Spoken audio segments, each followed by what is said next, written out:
મુંબઈ સમાચાર આયોજિત માતૃભાષા ભગવત સપ્તાહનો છે આજે 6ઠ્ઠો દિવસ ને આજના જે મુખ્ય કથાની વસ્તુ છે એ છે રૂક્ષ્મિણી વિવાહ. તો આજે હું તમને બતાવીશ કે રૂક્મિણી અને શ્રી કૃષ્ણ ભગવાનજીનું લગ્ન કેવી રીતે થયું હતું. તો ચલો આગળ જોઈએ. રૂક્મિણી વિવાહ એ હિન્દુ ધર્મમાં ભગવાન શ્રી કૃષ્ણ અને માતા રૂક્મિણીના પવિત્ર લગ્નની કથા છે.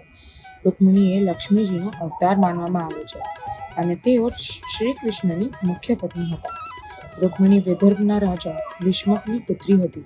તેમણે શ્રી કૃષ્ણના ગુણ અને પરાક્રમ વિશે સાંભળીને જ મનોમન તેમને પતિ તરીકે સ્વીકારી લીધા હતા. રૂક્મિણીના ભાઈ રૂક્મીએ રૂક્મિણીની ઈચ્છા વિરુદ્ધ તેમનું લગ્ન શિશુપાલ સાથે નક્કી કર્યું હતું.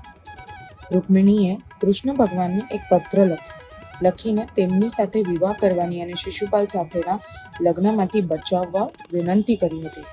શ્રી કૃષ્ણએ રૂક્મિણીને ઈચ્છા મુજબ લગ્નના દિવસે જ તેમનું રથમાં હરણ કર્યું અને તેમની સાથે વિવાહ કર્યો. આ ઘટના દ્વારકાધીશની લીલાનો એક ભાગ છે. રૂક્મિણી વિવાહ એ દેવી પ્રેમ, ભક્તિ અને અધર્મ પર ધર્મની જીતની કથા છે.